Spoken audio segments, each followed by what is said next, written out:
UEN Jaipur is a perfect target for prospective students aspiring for good jobs, good education with future-ready skills.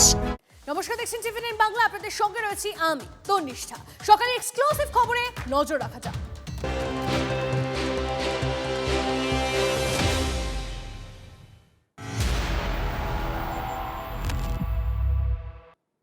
আর শুরুতেই অভিষেক বন্দ্যোপাধ্যায়ের খবরে নজর রাখতে হবে। আমি পিসিআর কে বলবো ব্রেকিং নিউজ দেওয়ার জন্য।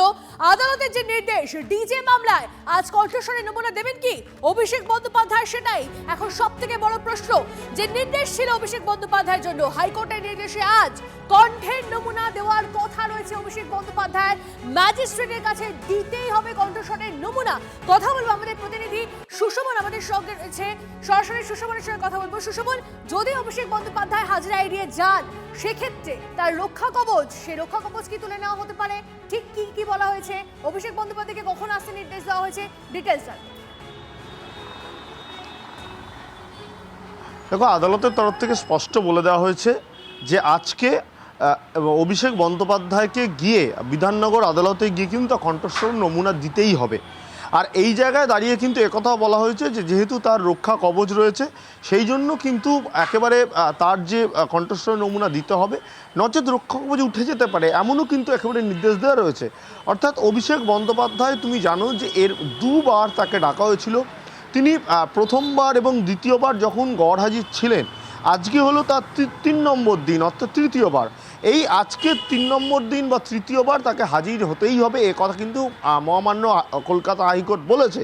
অর্থাৎ এই জায়গায় দাঁড়িয়ে অভিষেক বন্দ্যোপাধ্যায়ের এটাও সময় দেওয়া হয়েছে যে আজকে বেলা 12টায় বিধাননগর আদালতে অভিষেক বন্দ্যোপাধ্যায়, তৃণমূল কংগ্রেসের সাংসদ, তাকে কিন্তু যেতে হবে এবং তার কণ্ঠস্বরের নমুনা দিতে হবে।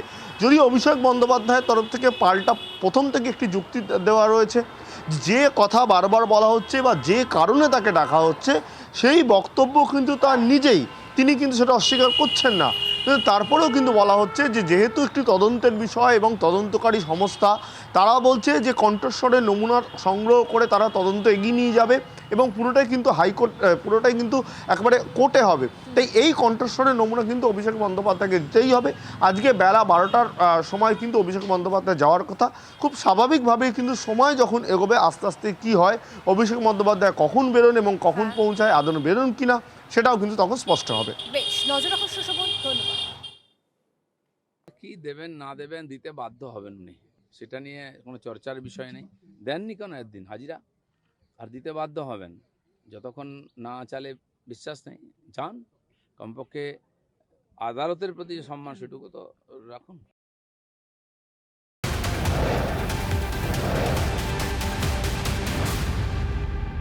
দলটাকে শেষ করে দিল ক্যামাক্সরে। 21শে জুলাইয়ের আগে হা হুতাশ শ্রীরামপুরের তৃণমূল সাংসদ কল্যাণ বন্দ্যোপাধ্যায়। অনুব্রত ঋতব্রতদের ক্রিমিনাল বলে অভিষেককে ঘুরিয়ে দায়ী করলেন শ্রীরামপুরের তৃণমূল সাংসদ। অভিষিক্ত অনুব্রত মণ্ডলকে গরু পাথর চুরি করতে বলেননি, মাথায় হাত আছে অভিষেকের, বাঁচিয়ে দেবেন ভেবে দিনের পর দিন অপরাধ করে গেছেন অনুব্রতর মতো লোকেরা। অভিষেকের আশকারাতেই পার পেয়েছেন ঋতব্রতরা। বিস্ফোরক কল্যাণ বন্দ্যোপাধ্যায়।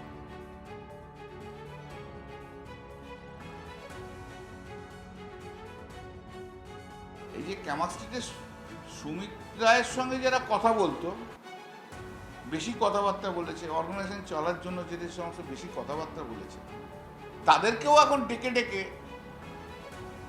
পুলিশরা যে এই তোমার সঙ্গে ওই শালবনী কেসের সঙ্গে যুক্ত আছো, তুমি বেশি যদি বাড়াবাড়ি করো ঢুকিয়ে দেবো।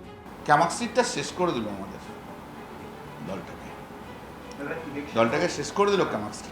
আজকে যারা বড় বড় বক্তৃতা দিচ্ছে অভিষেকের বিরুদ্ধে, বলছে 2022-এ যখন আমি বলেছিলাম, তখন তো এরাই আমার বিরোধিতা করেছে। এবং সেদিনকে মমতাদি আমার পাশে না দাঁড়িয়ে থাকলে আমাকেই হয়তো দলটা ছেড়ে চলে যেত হতো। তোমরাই তো আইপ্যাককে মাথায় তুলেছ। তোমাদের মধ্যে কেউ কেউ সুমিত যদি দুবার কথা বলে তো জীবন ধন্য হয়ে গেছে তোমাদের। আজকে তারা অভিষেকের বিরুদ্ধে বলছে। অভিষেক তো আর যাই হোক, অনুব্রত মণ্ডলকে তো গরু চুরি, পাথর চুরি করতে বলেনি। অভিষেক তো আর যাই হোক, ঋতুব্রত ব্যানার্জিকে রেপ করতে বলেনি। এই যে ইন্ডিভিজুয়াল যেগুলো আছে, ক্রিমিনালগুলো আছে, ঢুকেছে আজকে, তাদের তো অভিষেক বলেনি, তারা নিজেরা করেছে। কারণ জানে তাদের মাথার উপর অভিষেক ব্যানার্জি আছে, বাঁচিয়ে দেবে সব জায়গা থেকে। উনি কোন দিকে আছেন, কখন কি বলছেন ঠিক করুন।